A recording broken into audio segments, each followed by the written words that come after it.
ছবছৰীয়া অসম আন্দোলনৰ নেত্ৰী মৰমী শৰ্মা এতিয়া এগৰাকী প্ৰতিষ্ঠিত সাহিত্যিক। 12খন গ্ৰন্থৰে অসমীয়া সাহিত্য ভঁৰাললৈ অনবদ্য বৰঙণি। 5খন উপন্যাস, 3খন গল্প সংকলন প্ৰকাশ মৰমী শৰ্মাৰ। এগৰাকী বহুমুখী প্ৰতিভা সম্পন্ন প্ৰচাৰ বিমুখ মহিলা মৰমী শৰ্মা সম্প্ৰতি অসমীয়া সাহিত্য জগতৰ এগৰাকী প্ৰতিষ্ঠিত লেখিকা। নলবাৰী জিলাৰ নিজ পকোৱা নিবাসী মৰমী শৰ্মাই ছবছৰীয়া অসম আন্দোলনৰ এগৰাকী সক্ৰিয় নেত্ৰী আছিল। জিলা পৰ্যায়ৰ এগৰাকী সুদক্ষ ভলীবল খেলুৱৈ মৰমী শৰ্মা একাধাৰে কবি, গল্পকাৰ, ঔপন্যাসিক, নাট্যকাৰ, সাংস্কৃতিক কৰ্মী, অভিনেত্ৰী, আবৃত্তিকাৰ, সুগৃহিণী, সমাজকৰ্মী। 1967 চনৰ 6 অক্টোবৰত জামুগুৰিহাটৰ পাতলৰ চোপাত জন্মগ্ৰহণ কৰা মৰমী শৰ্মাই জামগুৰিহাট উচ্চ মাধ্যমিক বিদ্যালয়ত হাইস্কুলীয়া জীৱন সমাপ্ত কৰি ত্যাগবীৰ হেমচন্দ্ৰ বৰুৱা মহাবিদ্যালয়ৰ পৰা PU উত্তীৰ্ণ হৈ অসমীয়া বিষয়ত মেজৰ লৈ কলা শাখাত গুৱাহাটীৰ সন্দিকৈ মহাবিদ্যালয়ত নামভৰ্তি কৰে। সন্দিকৈ কলেজৰ ছাত্ৰ একতা সভাৰ সম্পাদিকা পদত নিৰ্বাচিত হোৱা মৰমী শৰ্মাই সদৌ গুৱাহাটী ছাত্ৰ সন্থাৰ সহকাৰী সম্পাদক আৰু উপসভাপতি পদত কাৰ্যনিৰ্বাহ কৰি ছবছৰীয়া অসম আন্দোলনত জড়িত হৈ পৰিছিল। অসম আন্দোলনৰ মই বহুতো পলাই ফুৰিবলগীয়া হৈছিলে। পুলিচৰ মোৰ দীঘল চুলি কচা সেইখিনি সময়তে কাটিবলগীয়া হৈছিল, কাৰণ মোক বিচাৰি আছিল আৰু মৰমী শৰ্মা দীঘল চুলি দুডালকৈ বেনুগঠা ছোৱালীজনী। গতিকে মই পলাই ফুৰিবলগীয়া হৈছিল। পলাই পেলাই এবাৰ আমি এখন তলকাবাৰী বুলি এজন নেপালী সম্প্ৰদায়ৰ মানুহৰ ঘৰত গৈ লুকাই আছিলোঁ এটা ৰাতি। তাৰপিছত যেনিবা মোক এৰেষ্ট কৰিব নোৱাৰিলে আৰু, কিন্তু 85 চনত গুৱাহাটী সন্দিকৈ মহাবিদ্যালয় আহিলোঁ। সন্দিকৈ মহাবিদ্যালয়তো আহি মই তাতে সাধাৰণ সম্পাদকৰ দায়িত্ব ল'বলগীয়া হ'ল। সেই সময়ত গুৱাহাটী ছাত্ৰ সন্থাৰ মই উপসভাপতি আছিলোঁ আৰু এবাৰ সাংগঠনিক সম্পাদক আছিলোঁ। 1987 চনৰ 4 ফেব্ৰুৱাৰীত নলবাৰীৰ সাংবাদিক সংগঠক তথা শিক্ষক মুকুল শৰ্মাৰ সৈতে বিবাহপাশত আবদ্ধ হৈ নলবাৰীৰ বোৱাৰী হৈ পৰা মৰমী শৰ্মাই স্কুলীয়া জীৱনৰ পৰাই সাহিত্য নাটক চৰ্চা কৰিছিল। সেই সূত্ৰে তেতিয়াৰ পোহৰ আলোচনীৰ সম্পাদক মুকুল শৰ্মাৰ সৈতে সম্পৰ্ক গঢ়ি উঠিছিল। উক্ত আলোচনীত সাহিত্য চৰ্চা কৰা মৰমী শৰ্মাৰ পদ্মশ্ৰী শিলা বৰঠাকুৰৰ জীৱনভিত্তিক ঔপন্যাসিক মৰমী শৰ্মাৰ 425 পৃষ্ঠাৰ অপৰাজিতা নামৰ উপন্যাসখন অসমীয়া সাহিত্যৰ এখন অনবদ্য উপন্যাস হিচাপে সাহিত্য সমালোচকৰ পৰা প্ৰশংসিত হৈছে। 2024 বৰ্ষৰ মাৰ্চত প্ৰকাশ পাইছে উপন্যাসখন। তাৰ উপৰিও 2017 চনত অম্বিক্ষা, 2019 চনত হৃদয় স্পন্দন, 2021 আকাংক্ষা আৰু সোণপুৰা নামৰ 5খন উপন্যাস প্ৰকাশ পাইছে। প্ৰেম আৰু ধুমুহা নামৰ চুটি ছবি এখনত অভিনয় কৰা মৰমী শৰ্মাই মুঠ 65খন একাংকিকা নাটক ৰচনা কৰি এগৰাকী নাট্যকাৰ হিচাপে পৰিচিতি লাভ কৰে। ইতিমধ্যে 15খন একাংকিকা নাটক গ্ৰন্থ আকাৰে প্ৰকাশ হৈ ওলাইছে। ভৱেন বৰুৱা শিশু নাট প্ৰতিযোগিতাৰ পাণ্ডুলিপিত শ্ৰেষ্ঠ নাট্যকাৰৰ সন্মান লাভ কৰা মৰমী শৰ্মাৰ নাটকত অভিনয়েৰে নাট্য জগতত খোজ পেলাইছে জ্যেষ্ঠ কন্যা অভিনেত্ৰী জ্যোতিৰূপা শৰ্মাই। এগৰাকী সুদক্ষ গল্পকাৰ হিচাপে পৰিচিতি মৰমী শৰ্মাৰ ভালেমান গল্প দৈনিক অসম, অসমীয়া প্ৰতিদিন, স্বাধীন, অসমীয়া খবৰ, প্ৰান্তিক আদিত প্ৰকাশ পাইছে। তেওঁ 2014 চনত প্ৰথমখন গল্প সংকলন নিৰ্মালী প্ৰকাশ পোৱাৰ উপৰিও 2018 চনত মনৰ হেঁপাহ আৰু 2020 চনত ফুলতোলা ৰুমাল নামৰ 3খন উচ্চমানৰ গল্প সংকলন প্ৰকাশ পাইছে। 2019 চনত অসমীয়া খবৰ কাকতে 9 প্ৰতিভাৰ সন্ধানত শাৰদীয় গল্প প্ৰতিযোগিতাত প্ৰথম পুৰস্কাৰ লাভ কৰা মৰমী শৰ্মাই 2014 চনত মঠঘৰীয়া শাখা সাহিত্য সভাই অসম ভিত্তিত আয়োজন কৰা গল্প প্ৰতিযোগিতাত প্ৰথম, 2018 চনত শোধনাগাৰ বিনোদ কেন্দ্ৰই আয়োজন কৰা গল্প প্ৰতিযোগিতাত প্ৰথম, নগাঁও লেখিকা সমাৰোহৰ গল্প প্ৰতিযোগিতাত দ্বিতীয়, 2015 চনত পাঠশালা সাহিত্য সভাই আয়োজন কৰা গল্প প্ৰতিযোগিতাত প্ৰথম পুৰস্কাৰ, 2014 চনত ছয়গাঁও জনসেৱাই আয়োজন কৰা গল্প প্ৰতিযোগিতাত দ্বিতীয় পুৰস্কাৰ, 2014 চনত উত্তৰ পূৰ্বাঞ্চলত নিয়োগ সংবাদৰ সাহিত্য প্ৰেৰণা বঁটা, তেজপুৰ সাহিত্য সভাই অসম ভিত্তিত আয়োজন কৰা উপন্যাস প্ৰতিযোগিতাত পুৰস্কাৰ লাভ কৰা মৰমী শৰ্মাই এতিয়ালৈকে সাহিত্যৰ বিভিন্ন প্ৰতিযোগিতাত প্ৰায় অৰ্ধশতাধিক পুৰস্কাৰ লাভ কৰিবলৈ সক্ষম হৈছে। বৰ্তমানে সদৌ অসম লেখিকা সমাৰোহ সমিতিৰ কেন্দ্ৰীয় কাৰ্যনিৰ্বাহক সদস্য আৰু লেখিকা সমাৰোহৰ জিলা সমিতিৰ কাৰ্যকৰী সভানেত্ৰী পদত কাৰ্যনিৰ্বাহ কৰি আছে। মৰমী শৰ্মাৰ ঘৰখন এখন সাংস্কৃতিক বানঘৰ। স্বামী মুকুল শৰ্মাই নিজেই এগৰাকী সমাজকৰ্মী আৰু সাংস্কৃতিক বান লোক। তিনি কন্যা ক্ৰমে জ্যোতিৰূপা শৰ্মা কলিতা এগৰাকী সুদক্ষ অভিনেত্ৰী, জোৱাই জিতুমণি কলিতা এগৰাকী অভিনেতা আৰু চিৰিয়াছ নাট পৰিচালক। আনহাতে দুই কন্যা ইপ্সিতা শৰ্মা আৰু বিস্মিতা শৰ্মাও সাংস্কৃতিক ক্ষেত্ৰখনত জড়িত। মৰমী শৰ্মাৰ চলিত বৰ্ষত আন 3খন গ্ৰন্থ প্ৰকাশ হৈ ওলাব বুলি জানিব পোৱা গৈছে। মই আহি এতিয়া উপস্থিত হৈছোঁ বিশিষ্ট লেখিকা যি মৰমী শৰ্মা, তেখেতৰ বাসগৃহত। তেখেতে ইতিমধ্যে কেইবাখনো গ্ৰন্থ উলিয়াইছে, কিন্তু বিষয়টো হৈছে যে তেখেত প্ৰচাৰ বিমুখ। আমি তেখেতৰ সৈতে বিভিন্ন ধৰণৰ কথা পাতিম। জামুগুৰি গাৰ্লছ হাইস্কুলত পঢ়িছিলোঁ আৰু তাতো মই অধ্যয়ন চক্ৰ মন্ত্ৰী আছিলোঁ। অধ্যয়ন চক্ৰ মন্ত্ৰী মানে শুকুৰবাৰে আমি ছাত্ৰীসকলক কিতাপ দিব লাগে। গতিকে আমাৰ বিদ্যালয়ত যিমান কিতাপ আছিল সেই সময়ত ভাল বেয়া সকলো কিতাপ পঢ়িছিলোঁ। গতিকে কিতাপ পঢ়াটো মোৰ এটা নিচা আছিল। আৰু তাৰপিছত তেনেকৈয়ে মই লিখা মেলা আৰম্ভ কৰিলোঁ। প্ৰথম স্কুলৰ আলোচনীত লিখিলোঁ, আমাৰ মইনা পাৰিজাতত লিখিলোঁ, তাৰপৰা লিখি কলেজৰ মেগাজিনত লিখিলোঁ। তেনেকৈ লিখা আৰম্ভ হ'ল আৰু ভালকৈ লিখিবলৈ ল'লোঁ মই 2000 চনৰ পৰা। হয়, আচলতে আপোনাৰ আজি নলবাৰীৰ বোৱাৰী আপুনি। নলবাৰীৰ বোৱাৰী হ'লে ধৰক আপুনি নলবাৰীলৈ কেতিয়া বিয়া হৈ আহিলে, আৰু যেতিয়া বিয়া হোৱা নাছিল তেতিয়াৰ পৰা সাহিত্য চৰ্চা কৰিছিলে, অৰ্থাৎ জন্ম জেগাটোৰ কথা ক'লে আমি বেছিকৈ দৰ্শকে ভাল পাব। আপুনি ক'ত জন্ম হৈছিল, কেনেকৈ সাহিত্য চৰ্চা কৰিছিল? হয়, মই কৈছোঁৱেই যে মই জামুগুৰি গাৰ্লছ হাইস্কুলত পঢ়িছিলোঁ। মোৰ ঘৰ হ'ল শোণিতপুৰ জিলাৰ জামুগুৰি হাটত পাতলৰ চুক গাঁৱত। মোৰ দেউতা মুক্তিযোদ্ধা গুণাভিৰাম শৰ্মা আৰু মা হ'ল মোৰ বিমলা দেৱী। তেওঁলোকৰ মই একেবাৰে সৰু ছোৱালী। গতিকে মই তাতেই মইনা পাৰিজাতৰ জৰিয়তেই প্ৰথম মই মোৰ সামাজিক কামৰ আগবাঢ়িছিলোঁ আৰু তাতেই মইনা পাৰিজাত স্কুল ইত্যাদিত মই লিখা আৰম্ভ কৰিছিলোঁ। হয়, আপোনাৰ স্বামী এজন সমাজকৰ্মী, যি তেখেত মুকুল শৰ্মা হয়। তেখেতৰ লগত পৰিচিত কেনেকৈ হ'ল, যি নলবাৰীত আপুনি বৰ্তমান বোৱাৰী, নলবাৰীৰ পৰা আপুনি সাহিত্য চৰ্চা কৰি আছে? আপোনালোকে হয়তো জানে যে বিশিষ্ট নাট্যকাৰ ভৱেন বৰুৱা মোৰ ভিনদেউ হয়, আৰু সেই সূত্ৰে মই নলবাৰীলৈ প্ৰায়ে আহিছিলোঁ। আৰু নলবাৰীৰ লগত একে শৈশৱৰ পৰা মোৰ এটা ওতঃপ্ৰোত সম্পৰ্ক আছে। আৰু মোৰ স্বামী মুকুল কুমাৰ শৰ্মাই অসম আন্দোলনৰ সময়ত তেখেতে পোহৰ নামৰ এখন আলোচনী উলিয়াইছিল, আৰু সেই আলোচনীখন বিশ্বনাথ চাৰিআলি সাহিত্য সভাত তেখেতে বিক্ৰী কৰিবলৈ গৈছিলে। আৰু নলবৰীয়া মানুহ হিচাপে আমাৰ ঘৰত তেখেত গৈছিল। তেনেকৈ আমাৰ চিনাকি হৈছিল। প্ৰথমতে আমি বন্ধুত্ব আছিল, তাৰপিছতে আমি বিবাহ পাশত আবদ্ধ হ'লোঁ 1987 চনৰ 4 ফেব্ৰুৱাৰী তাৰিখে। আৰু বিয়া হৈ আমি দুয়ো এখন জাগ্ৰত প্ৰহৰী বুলি এখন আমি বাতৰি কাকত, সাপ্তাহিক বাতৰি কাকত উলিয়াইছিলোঁ। মই প্ৰকাশক আছিলোঁ, তেখেত প্ৰথম পদ্ম বৰকটকী সম্পাদক আছিল, আৰু পিছত তেখেত মুকুল শৰ্মা সম্পাদক হৈ সম্পাদনাত আমি বাতৰি কাকতখন উলিয়াইছিলোঁ। আমি জনাত আপুনি অসম আন্দোলনৰ লগতো জড়িত হৈছিল সক্ৰিয়ভাৱে। এই ক্ষেত্ৰত আপুনি আন্দোলনৰ সময়ত কেনেদৰে কি ধৰণে ধৰক সেই সময়তে কাম কৰিছিল? হয়, সেয়া আছিল 1979 চনৰ। তেতিয়া মই জামুগুৰি উচ্চ মাধ্যমিক বালিকা বিদ্যালয়ৰ অধ্যয়ন চক্ৰ মন্ত্ৰী, আৰু তাৰ পাছৰ বছৰ মই সাধাৰণ সম্পাদক, তেতিয়া প্ৰধানমন্ত্ৰী আছিল। গতিকে জামুগুৰি আঞ্চলিক ছাত্ৰ সন্থাৰ মই এগৰাকী প্ৰথম সহকাৰী সম্পাদক আৰু পিছত উপসভাপতিৰ দায়িত্ব পালন কৰিবলগীয়া হৈছিল। আনকি সভাপতিসকল যেতিয়া জেলত গৈছিল তেতিয়া মই সভাপতিৰ দায়িত্ব পালন কৰিছিলোঁ, সেই 9-10 শ্ৰেণীত থাকোঁতেই। তাৰপিছত অসম আন্দোলনৰ মই বহুতো পলাই ফুৰিবলগীয়া হৈছিলে পুলিচৰ। মোৰ দীঘল চুলি কচা সেইখিনি সময়তে কাটিবলগীয়া হৈছিল, কাৰণ মোক বিচাৰি আছিল আৰু মৰমী শৰ্মা দীঘল চুলি দুডালকৈ বেনুগঠা ছোৱালীজনী। গতিকে মই পলাই ফুৰিবলগীয়া হৈছিল। পলাই পেলাই এবাৰ আমি এখন তলকাবাৰী বুলি এজন নেপালী সম্প্ৰদায়ৰ মানুহৰ ঘৰত গৈ লুকাই আছিলোঁ এটা ৰাতি। তাৰপিছত যেনিবা মোক এৰেষ্ট কৰিব নোৱাৰিলে আৰু, কিন্তু বহুত তাৰপিছতে আপোনালোকে জানে যে আমাৰ জামুগুৰিত শ্বহীদ হৈছিলে 7 গৰাকী, 7ম শ্বহীদ, পিছত আৰু 3 গৰাকী মোৰ ঢুকাল।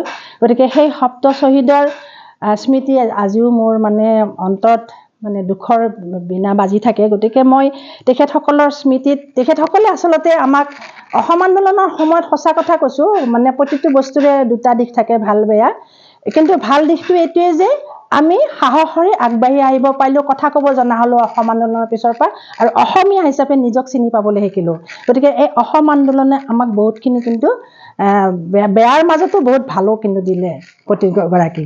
তাৰপিছতে মই 85 চনত গুৱাহাটী সন্দিকৈ মহাবিদ্যালয় আহিলোঁ। সন্দিকৈ মহাবিদ্যালয়তো আহি মই তাতে সাধাৰণ সম্পাদকৰ দায়িত্ব ল'বলগীয়া হ'ল। সেয়া আছিল 85-86 চন। সেই সময়তো আমাৰ তেল অৱৰোধকে আদি কৰি বহুকেইটা আন্দোলন হৈ আছিল। সেই সময়তো মই নুনমাটিত গৈ আমাৰ সন্দিকৈ কলেজৰ ছাত্ৰীসকলক নেতৃত্ব দি এই আন্দোলনত অংশগ্ৰহণ কৰিছিলোঁ। আৰু তাতোকৈ মানে সুখৰ কথা যে সেই সময়ত গুৱাহাটী ছাত্ৰ সন্থাৰ মই উপসভাপতি আছিলোঁ আৰু এবাৰ সাংগঠনিক সম্পাদক আছিলোঁ। এইখিনি অসম আন্দোলনৰ সময়ৰ কথা আৰু মানে স্মৃতি আছে। অসম আন্দোলনৰ বহুত ভাল বেয়া তিতা মিঠা সকলো স্মৃতিয়ে আছে অসম আন্দোলনৰ। হয়, আপুনি ইমান নিৰলসভাৱে যি গ্ৰন্থ প্ৰকাশ কৰি আহিছে আৰু যিহেতু গ্ৰন্থৰ জৰিয়তে আপুনি বঁটা পাইছে, আমি জানিব বিচাৰিম যে আপুনি কিমানকেইখন গ্ৰন্থ ইতিমধ্যে প্ৰকাশ কৰি উলিয়ালে আৰু ক'ত কি মঞ্চত আপুনি বঁটা গ্ৰহণ কৰিছে? মই আচলতে প্ৰথম নাটক লিখিছিলোঁ প্ৰকাশ কৰিবলৈ অসমীৰ চকুলো। আপোনালোকে জানে যে মোৰ ছোৱালী জ্যোতিৰূপা শৰ্মা এগৰাকী ভাল অভিনেত্ৰী আৰু তাইৰ কাৰণে আচলতে মই নাটক লিখিছিলোঁ। প্ৰথম অসমীৰ চকুলো লিখিলোঁ, তাৰপিছত অকণমান মৰম বিচাৰি লিখিলোঁ, স্মৃতিৰ পাপৰি লিখিলোঁ। এনেকৈ লিখোঁতে মোৰ 65খন নাটক হ'ল আৰু তাৰে মই 12খন সংকলন কৰি উলিয়াইছোঁ আৰু বাকীখিনি সংকলন মানে উলিয়াব পৰা নাইকিয়া। তাৰপিছতে মই উপন্যাস লিখিলোঁ অনীক্ষাখন সেই সময়ত তেজপুৰ সাহিত্য সভাৰ প্ৰতিযোগিতাত দিলোঁ আৰু মই প্ৰথম পুৰস্কাৰ লাভ কৰিলোঁ। আৰু সেই পুৰস্কাৰ তেখেতসকলে গ্ৰন্থখন প্ৰকাশ কৰি দিয়াৰ উপৰিও মোক তেখেতসকলে 10,000 টকা আৰু মানপত্ৰৰে সম্বৰ্ধনা জনাইছিলে। গতিকে সেইটো এটা মোৰ কাৰণে জীৱনৰ বিৰল মুহূৰ্ত। তাৰপিছতে মই আকাংক্ষাখন লিখিলোঁ। আকাংক্ষাৰ পিছতে মোৰ পেহী এগৰাকী, তেখেতৰ ওপৰত লিখিলোঁ হৃদয় স্পন্দন বুলি এখন জীৱনী ভিত্তিক উপন্যাস। আৰু তাৰপিছতে লিখিলোঁ সোণ পৰুৱা লিখাৰ পাছত মই 5খন উপন্যাস লিখিলোঁ অপৰাজিতা হ'ল সদৌ অসম লেখিকা সমাৰোহ সমিতিৰ প্ৰতিষ্ঠাপক সভানেত্ৰী দৰং কলেজৰ অধ্যাপিকা মাননীয়া পদ্মশ্ৰী শিলা বৰঠাকুৰৰ জীৱন ভিত্তিক উপন্যাস অপৰাজিতা মোৰ 2 বছৰৰ ফচল আৰু এইখন লিখি মই অতি আনন্দ লাভ কৰিছোঁ। এইখন সদৌ অসম লেখিকা সমাৰোহ সমিতিৰ হৈ তেখেতৰ শিলা বৰঠাকুৰৰ পুত্ৰ সঞ্জীৱ বৰঠাকুৰদেৱে মানে প্ৰকাশ কৰি উলিয়াইছে। আৰু এইখন মানে প্ৰকাশ হোৱাৰ পাছত মই বহুত সুখী, কাৰণ ৰাইজে কিতাপখন গ্ৰহণ কৰিছে। ইতিমধ্যে প্ৰথম প্ৰকাশ আমাৰ শেষ হৈ গৈছে, প্ৰকাশকে মোক জনাইছে কথাটো। গতিকে মই অত্যন্ত সুখী আৰু ৰাইজে কিতাপখন ভাল পাইছে। বিশেষকৈ শিলা বাইদেউৰ কাৰণে কিবা এটা কৰিব পাৰি মই অত্যন্ত সুখী, কাৰণ শিলা বাইদেউই আমাৰ মহিলাসকলক এই কলম হাতত তুলি দিবলৈ তেখেতে যত্ন কৰিছিল সেই 70ৰ দশকতে। গতিকে মই অত্যন্ত সুখী। তাৰপিছতে মই গল্প বহুকেইটা লিখিলোঁ, প্ৰায় 322টামান মোৰ গল্প আছে। সাদিন, প্ৰতিদিন, দৈনিক অসম, নন্দিনী ইত্যাদি বাতৰি কাকত বা মেগাজিনত ইতিমধ্যে ওলাইছে, বিভিন্ন মেগাজিনতো ওলাইছে সেই গল্পসমূহ। তাৰে 3খন মই গল্প সংকলন উলিয়াইছোঁ, 55টা গল্প আছে বোধহয় তাতে। আৰু কবিতা 2 এটা লিখিছোঁ, কিন্তু কবিতাখিনি মই প্ৰকাশ কৰা নাই, কেতিয়াবা প্ৰকাশ কৰিবলৈ চেষ্টা কৰিম। প্ৰবন্ধও মানে ৰাইজৰ তাগিদাত 2 এটা লিখি আছোঁ, বিভিন্ন আলোচনী বা হেৰিত। আৰু মোৰ 5খন হ'ল উপন্যাস, 3খন গল্পপুথি, এখন মানে সংকলন নাটকৰ সংকলন, 3খন একাংকিকা নাট আৰু মই সম্পাদনা কৰিছোঁ 3জন বিশিষ্ট ব্যক্তিৰ মানে জীৱনৰ ওপৰত, তেওঁলোকৰ বৰ্ণিল জীৱনৰ আধাৰত 3খন গ্ৰন্থ প্ৰকাশ মানে সম্পাদনা কৰিছোঁ। সেয়া হ'ল মোৰ শ্ৰদ্ধাৰ মহাগুৰু মহানন্দ শৰ্মাদেৱৰ জীৱন ভিত্তিক তেখেতৰ নাট্য আন্দোলনৰ ওপৰত যিমানখিনি আছে গোটেইখিনি সামৰি মোৰ মুখ্য সম্পাদনা আৰু সম্পাদক আছিলে সমৰ তালুকদাৰ। আমি দুয়ো সেইখন গ্ৰন্থ প্ৰকাশ কৰি লৈছোঁ। সেইখন গ্ৰন্থ ৰাইজে মানে গ্ৰহণ কৰিছে। আনকি গুৱাহাটী বিশ্ববিদ্যালয়ৰ গৱেষণা বিভাগেও আমাৰ পৰা গ্ৰন্থখন সংগ্ৰহ কৰিছে। তাৰপিছতে মই সম্পাদনা কৰিলোঁ চামতা কলেজৰ সংস্কৃত বিভাগৰ মুৰব্বী অধ্যাপক, অৱসৰী অধ্যাপক ফটিক শৰ্মাদেৱৰ এখন জীৱনী ভিত্তিক বৰ্ণিল জীৱনৰ আধাৰত এখন সম্পাদনা কৰিলোঁ। আৰু শেষত আমাৰ মিলন হাইস্কুলৰ প্ৰতিষ্ঠাপক প্ৰধান শিক্ষক মাননীয় থানেশ্বৰ সাউদদেৱৰ এই যোৱা 24 ডিচেম্বৰত সেই গ্ৰন্থখন সম্পাদনা কৰি প্ৰকাশ কৰি ৰাইজৰ হাতত তুলি দিবলৈ সক্ষম হৈছোঁ। এতিয়াও 2 এটা কাম মোৰ আছে। আপোনাৰ মোৰ 3খন উপন্যাস মই লিখি থৈছোঁ। এখন হ'ল আপোনাৰ ফাগুন বেয়া পোৱা ছোৱালীজনী। সেইখন উপন্যাস মই ফেচবুকত দিছিলোঁ, বোধহয় 17 চনত সেইখন দিছিলোঁ, ৰাইজে গ্ৰহণ কৰিছিল, কিন্তু সেইখন প্ৰকাশ কৰা নাই। মই প্ৰকাশ কৰিম ভাবিছোঁ 25ত সেইখন উপন্যাস মানে কৰিম। আৰু মৰমৰ জোনালী মোৰ মানে বাল্য বান্ধৱী মৰমৰ জোনালী বুলি আমাৰ সমাজত কিছুমান সংসাৰত আপোনালোকে লক্ষ্য কৰিছেনে নাই, বুজা পৰা শব্দটোৰ মাজেদি চলি আছে। এই বুজা পৰা শব্দটোক ভিত্তি কৰি মই মৰমৰ জোনালী বুলি এখন উপন্যাসৰ কাম ইতিমধ্যে 80% চেজ হৈছে। গতিকে মই ভাবিছোঁ এই 25 বৰ্ষটোত মই ফাগুন বেয়া পোৱা ছোৱালীজনী আৰু মৰমৰ জোনালী এই দুখন উপন্যাস প্ৰকাশ কৰিম। আৰু এটা সপোন আছে, মোৰ এজনী নাতিনী আছে, এখন শিশু গ্ৰন্থ, শিশুৰ কাৰণে সাধু কথাৰ মানে লেখীয়াকৈ এখন গ্ৰন্থ লিখাৰো মানে হেঁপাহ আছে। এইখিনিয়ে মোৰ 2025 চনৰ তাৰমানে পৰিকল্পনা। ইপিনে মাতৃক লৈ গৌৰৱান্বিত কন্যা জ্যোতিৰূপা শৰ্মা। কন্যাই মাতৃ মাল্টি টেলেণ্টেড মহিলা বুলি কৈ গৌৰৱবোধ কৰে। মা আচলতে মাক লৈ গৌৰৱ কৰোঁ। মাৰ যি গুণ, মাৰ আচলতে গুণবিলাকৰ মানে বৰ্ণনা কৰি মানে অন্ত নাই। মায়ে ৰাতিপুৱাৰ পৰা ৰাতিলৈকে অহৰহ ইটোৰ পৰা সিটো মায়ে আচলতে নাজানে কি মাল্টি টেলেণ্টেড বুলি যি ক'লে ভুল নহ'ব আচলতে মাক। মায়ে চাৰিওফালৰ পৰা ঘৰৰ কামৰ পৰা বাৰী বেৰা দিয়ালৈকে, পুখুৰীত মাছ মৰালৈকে, শাক পাচলিৰ খেতি কৰি, ঘৰৰ সকলো কাম বন কৰি, তাৰ মাজতে লেখা মেলা কৰি, চোতাল সাৰি থাকে, তাৰ মাজতে চিঞৰি কয়, জান, ঘৰত মোক জান বুলি মাতে, জান এইটো ডাইলগ লিখি থচোন, জান এইটো শাৰী লিখি থচোন, বা দেউতাকে কিবা এটা এনেকুৱাকে বিভিন্ন লেখা মেলাৰ মাজেৰে মায়ে নিজকে প্ৰতিটো সৃষ্টিকৰ্মত নিজকে জড়িত কৰি ৰাখে। মাৰ পৰাই প্ৰথম আমি নাটক কৰাৰ, বিভিন্ন কামত আগুৱাই যোৱাৰ, নিজকে আত্মনিৰ্ভৰশীল কৰি তোলাৰ পাঠ শিকিছোঁ। মায়ে আমাক বহুখিনি শিকাইছে। মা আচলতে খেলা ধূলা সকলো ক্ষেত্ৰতে, মাক ৰামবাহু বুলি মাক নাম দিছিল। গতিকে মা খেলাত বহুত পাৰদৰ্শী, কিন্তু আমি তিনিজনী বাৰু নোৱাৰিলোঁ সেই ক্ষেত্ৰত আগবাঢ়িব। যিয়ে নহওক, কিন্তু বাকীখিনি আমি চেষ্টা কৰিছোঁ। আজি নিজকে সমাজত এজনী মোৰ নামটো হিচাপে, জ্যোতিৰূপা হিচাপে মই পৰিচয় দিবলৈ চেষ্টা কৰি আহিছোঁ। কিন্তু মাৰ সমান হয়তো নিজকে নোৱাৰিম, কাৰণ মায়ে ঊল গুঠাৰ পৰা ঘৰৰ প্ৰতিটো বস্তু সুন্দৰকৈ ৰখাৰ পৰা ঘৰখন আমাৰ তিনিওজনীক উচ্চ শিক্ষাৰে শিক্ষিত কৰি বিভিন্ন দিশত আগুৱাই নি মাৰ যি প্ৰচেষ্টা, সেই প্ৰচেষ্টা সঁচাকৈয়ে আমি মাৰ ঋণ কোনো দিন সুজাব মানে নোৱাৰিম। আচলতে মায়ে বহু নাটক জীৱনৰ স্কুলত 10 বছৰ ক্লাছ 5ৰ পৰা 10লৈকে মাৰ নাটক কৰিছোঁ। আৰু সেয়াই যে মা নাটকৰ লিখনি আৰম্ভ হৈছিল মাৰ, এতিয়ালৈকে সেই যাত্ৰা অব্যাহত আছে। এতিয়াও মায়ে প্ৰেৰণা দিয়ে। মোৰ 6 মহীয়া ছোৱালীজনীক মাৰ ওচৰতে থৈ কামলৈ ওলাই যাবলৈ পাৰিছিলোঁ, যে মায়ে উৎসাহ দিয়ে যে কিয় নকৰিবি তই, মই আছোঁ নহয়, মই চাম তাক। তাৰ মাজত মাৰ বহুত কাম, তাৰ পিছতো মায়ে এইবিলাক কৰিবলৈ লৈছিল। মায়ে কোদাল মাৰিব জানে, বিভিন্ন কাম, আৰু মায়ে সকলো ক্ষেত্ৰতে, ছ'চিয়েল ৱৰ্ক হওক কিবা হওক, সকলো ক্ষেত্ৰতে মা জড়িত, এতিয়াও জড়িত হৈ আছে। কেনেকৈ মায়ে মেনেজ কৰে অকল মায়েহে জানে। ময়ো চেষ্টা কৰোঁ, আমি তিনিওজনীয়ে চেষ্টা কৰোঁ মাৰ দৰে হ'বৰ কাৰণে। নাজানো ভৱিষ্যতে কি কৰিব পাৰোঁ, কিন্তু মাৰ কাৰণে কিছু সুখ দিব পাৰিলে, মাক গৌৰৱান্বিত কৰিবৰ কাৰণে আমিও চেষ্টা কৰি যাম। আৰু মা এনেকৈয়ে থাকক সদায়। News desk report, Assam time. ঘৰত আনন্দ আৰু সম্পৰ্কৰ চমক বজাই ৰাখিবলৈ জৰুৰী হৈছে সকলো আনন্দময় মুহূৰ্তত মৰমৰ উপহাৰ দিয়াটো। সেইবাবে মধুশ্ৰী জুৱেলাৰ্ছে আনিছে সকলো ৰঙীন ক্ষণৰ বাবে বিশেষ গহনা। হীৰাৰে হওক, সোণৰে হওক বা ৰূপৰে হওক, শ্ৰেষ্ঠ ডিজাইনছ আৰু হলমাৰ্কযুক্ত গহনাই ৰাখে সম্পৰ্কক নিখুঁত। তেনেহ'লে আজিয়ে আনক আনন্দ মধুশ্ৰী জুৱেলাৰ্ছৰ সৈতে। যোগাযোগ কৰক 7002800341 নাইবা ভিজিট কৰক LNB ৰোড, নলবাৰী, অসম।